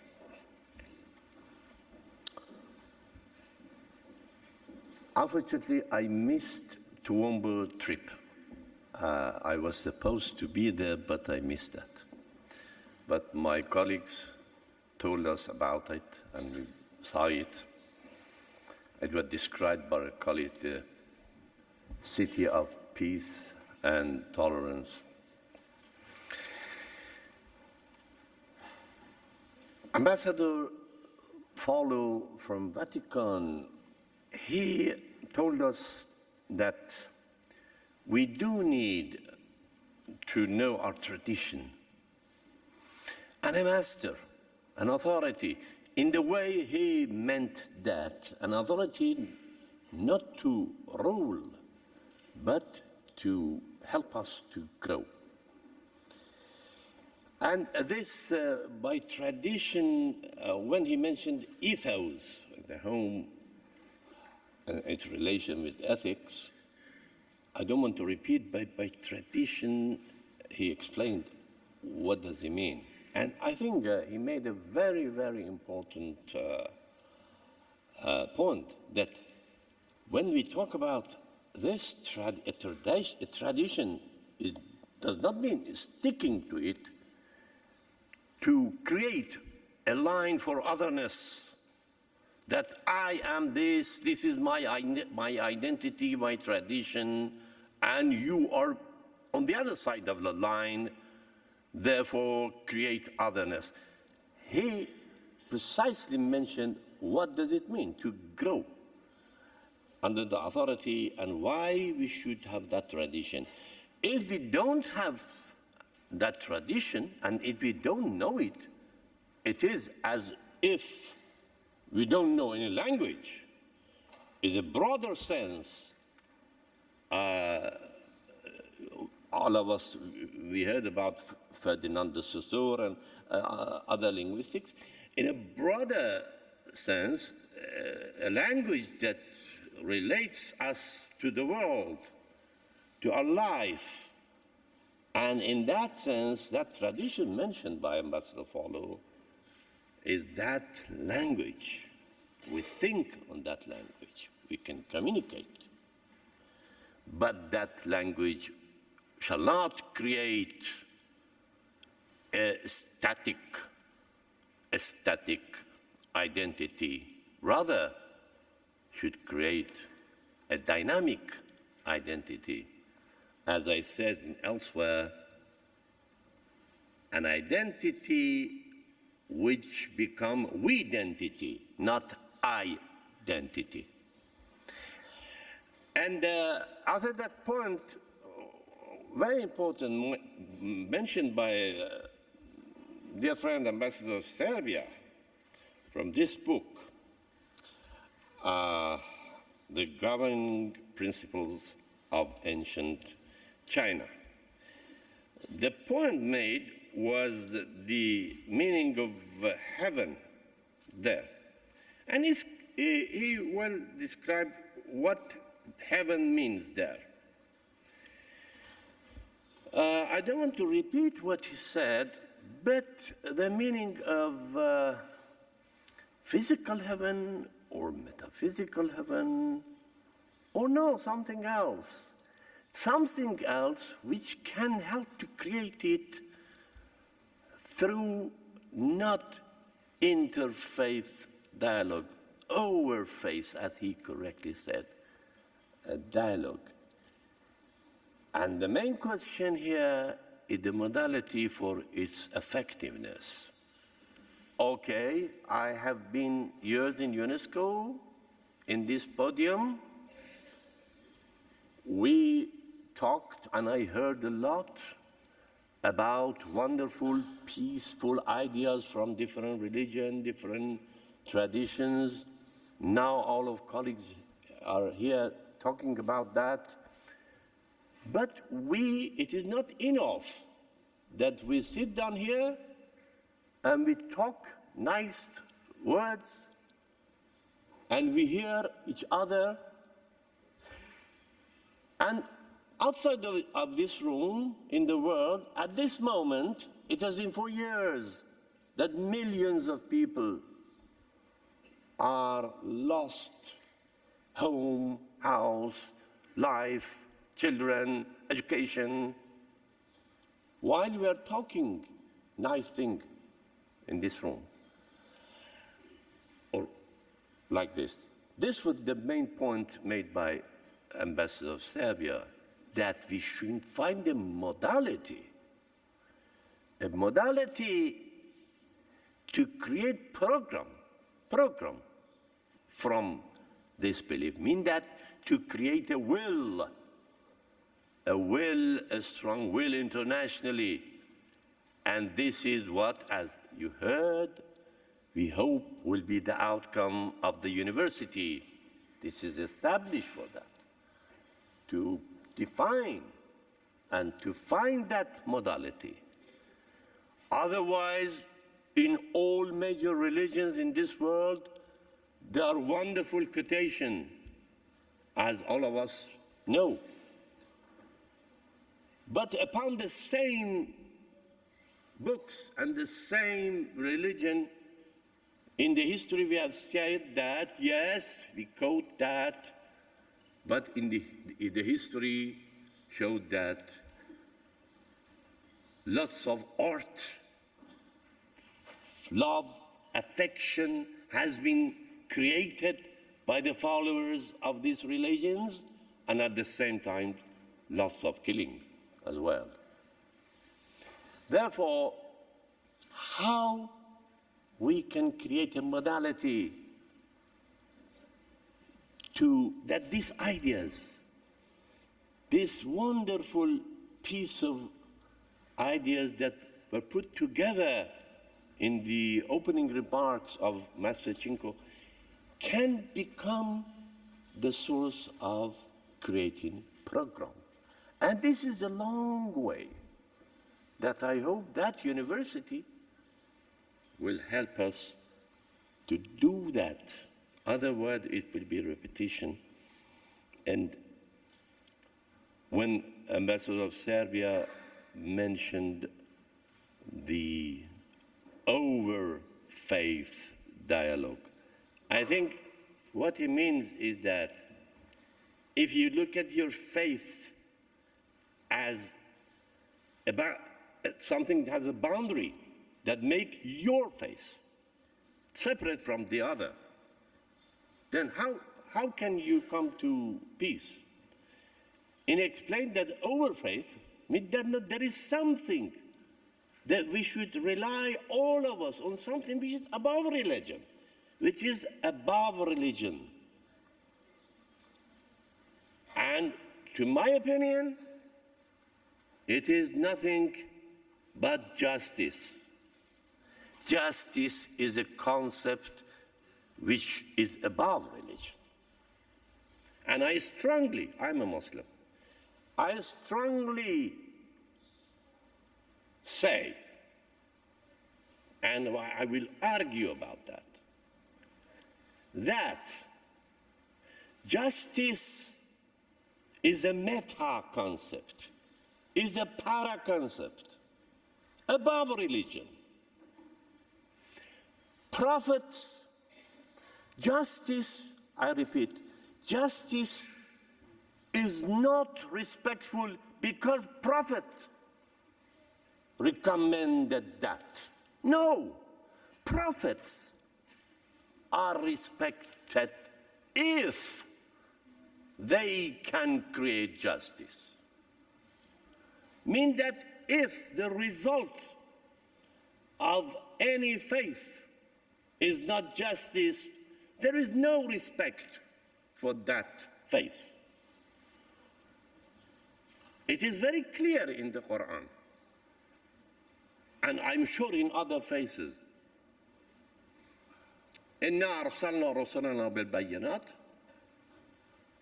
وأنزلنا معهم الكتاب والميزان ليقوم الناس بالقسط. Means that the reason of the prophet is the manifestation of justice. And this is, I think, the idea was mentioned here by Ambassador of Serbia, over faith. And it is, if you go through that paradigm, then what Ambassador Follow mentioned will clearly be said. You know your tradition, at the same time you grow under a master. It is within that context that will happen. And then the ethos, that was, I think, the corner concept was mentioned. And finally, Ambassador of Serbia said that by over faith, we need some kind of ambiance or paradigm that Ibn Arabi, for example, is talking. He mentioned them. I wanted to mention Jalaluddin Rumi as usual, but because he mentioned, and I'm going to conclude the comments of my friend, he mentioned Muhyiddin. I think that yes, it is true. There should be some change when we talk about dialogue, interface. When we are here, and Master Chinko wants to move this movement, we mean that. Mean Sara, means some change, evolution. I'm finished. And another 5 minutes, or 5 minutes past. And that is, Ibn Arabi said, لَقَدْ صَارَ قَلْبِي.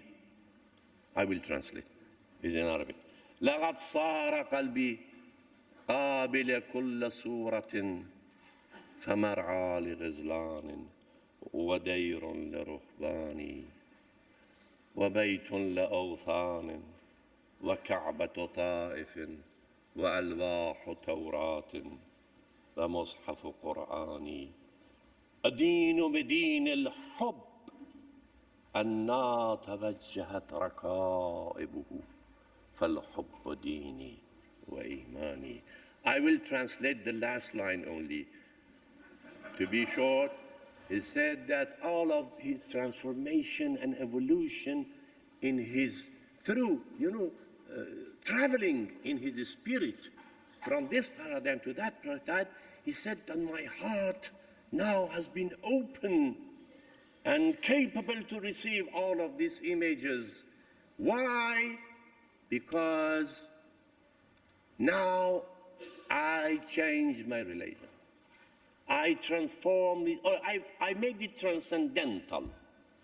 And that transcends is love. Adeen badeen al-hub. My prophet is love. أَنَّا تَوَجَّهَتْ رَكَائِبُهُ. And this caravan, this train of love, wherever it goes, I will follow it, because there is no other phase but then. I wish the success of this wonderful gathering, and Master Chinko, especially through the base of that academic challenge, in fact, that they are going to take over. Thank you very much.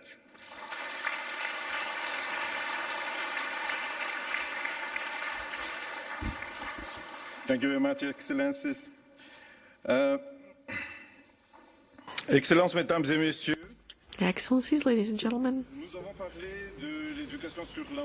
we have spoken about education, about love, ethics, morals, cause and effect, sacred education, religious education, in order to preserve peace and harmony in the world. Now, we will be looking at a concrete example, education for peace, and specifically the example of the Foundation for Peace Research, which was created in Côte d'Ivoire. And I would like to give the floor to Mr. Jean-Noël Loukou, who is the General Secretary of the Félix Houphouët-Boigny Foundation for Peace Research, which is located in Côte d'Ivoire. You have the floor.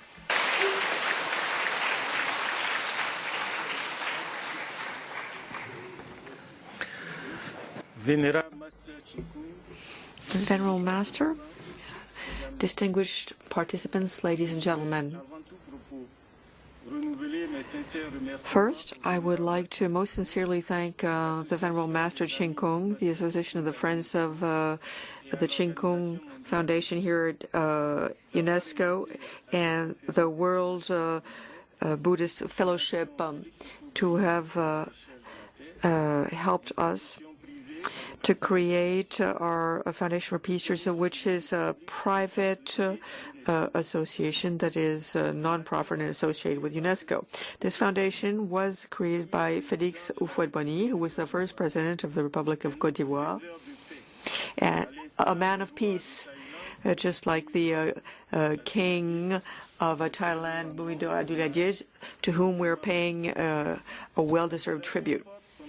The foundation bears his message of peace to all men of goodwill and to future generations. Its founder, throughout his life, exhorted us to hope, to persevere, to trust mankind, to hope in what is necessary, and for the positive change of the mindsets, and to continue to seek peace through dialogue and negotiation, excluding the recourse to force, violence, or war, because war never resolves problems. The foundation, under the auspices of the Ivorian government and UNESCO, is creating a school of peace, which is dedicated to working for peace. We have been used to the existence of a school of war where one learns the military arts, the art of waging war and conducting war, but increasingly governments and international and national organizations are creating schools of peace that are teaching the culture of peace and make it possible to acquire the values of peace, to change behavior, to change attitudes, to resolve conflicts without recourse to violence. The recurrence of conflicts that are religious-based or using religion as a pretext make it absolutely urgent to have interfaith dialogue. That a school for peace with a scientific vocation, it takes into consideration religious issues, is only a paradox in appearance, because recognition must establish harmony and the symbiosis of science on the one hand and spirituality and ethics on the other hand. Now I would like to very briefly address 2 points. First, I would like to talk about the Pan-African School of Peace, and secondly, I shall talk about what interfaith dialogue has produced in my country that is coming out of a political and military crisis that has lasted 10 years. So the plan to create a Pan-African School of Peace is an initiative that wants to promote the culture of peace in Africa. The project was supported by the African Union, the support of UNESCO, and the Côte d'Ivoire government. UNESCO recommended to the General Conference that a resolution be adopted creating this school and delegated to the Executive Board the authority and the prerogatives to create such a school as a center of Category 2 under the auspices of UNESCO. The school is now being created. It should be fully operational in 2018. The school will be a concrete embodiment of international cooperation for the promotion of peace, bringing together different foreign partners. Some of them are international organizations such as UNESCO, universities, and various research centers. The school's mission is to give its students from Côte d'Ivoire and other countries practical skills to promote a culture of peace, the African cultural values, and to contribute to the scientific wealth, both nationally and internationally, on peace and the components of peace. It is open to all leaders, public opinion makers, to women, to young people, to teachers, to students, to members of institutions who will have the necessary diplomas without distinction to nationality, race, sex, or religion, and in accordance to the procedure set out. It is an institution of higher learning, and the training leads to a diploma. Specific modules are dedicated to the role and the contribution of religions, including the traditional African religions, so their contribution to peace and to interfaith dialogue and to a culture of peace. In the medium term, the school will take in students for a bachelor's, master's, and PhD programs. We hope to establish a fruitful collaboration with the very excellent initiative of the Venerable Master Ching Kung to create a university of religion.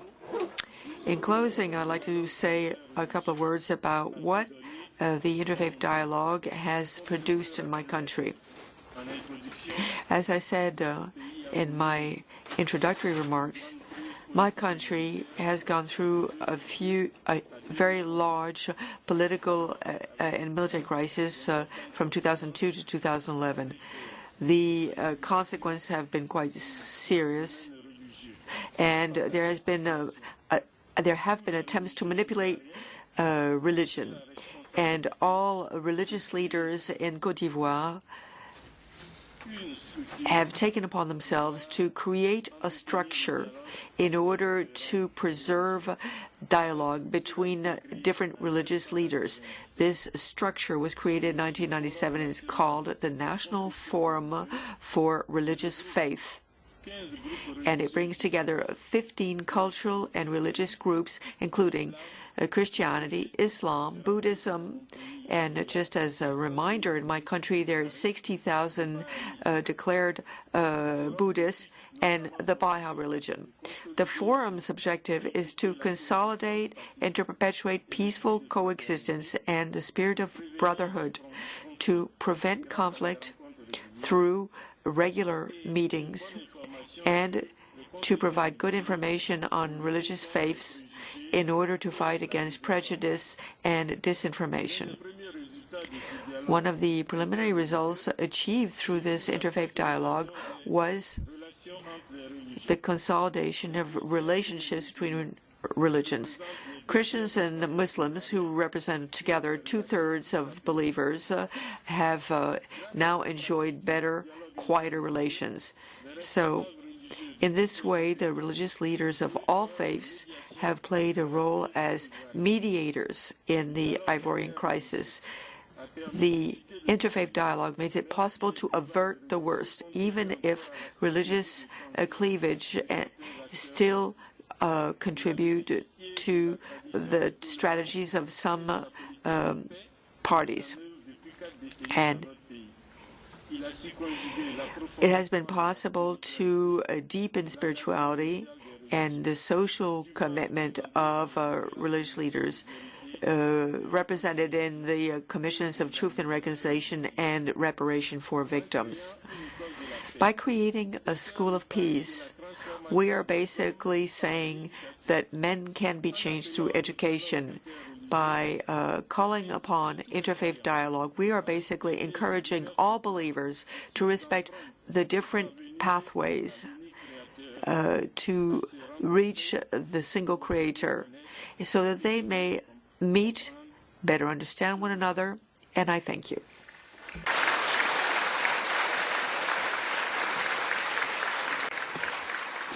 Merci beaucoup, Monsieur le Secrétaire Général. Thank you very much, Secretary General. Your Excellencies, ladies and gentlemen,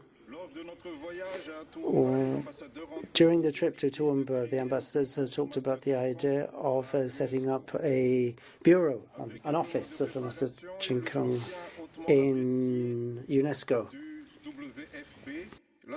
So with the support of WFW, the Association of Master Ching Kung's Friends at UNESCO, named the Peace and Harmony Development, has now been created. The announcement was made in the official French journal in September of this year. The aim is to develop actions to promote peace and harmony, plus everything that can be done to help implement UNESCO programs, in particular education for peace, bringing cultures together, interfaith dialogue, among others. And it's my honor now to introduce to you on this stage, the members and future members of the association. And now, in conclusion, I would like us to take a group photo, everyone here on this stage. In conclusion to this morning's discussion, because we have already overrun our time to have the interpretation service, which now has to end this morning. So we're going to finish with the group photo. I'd like to thank all the speakers and panel members. Thank you. Oui. J'invite aussi. Could I also ask Ms. Catherine Thune to come up? She was also on the trip, General Ushin. I would ask you to step up onto the stage so that you can be in the photograph that we're going to take. Okay. I would also more specifically invite my wife to join us, and Mr.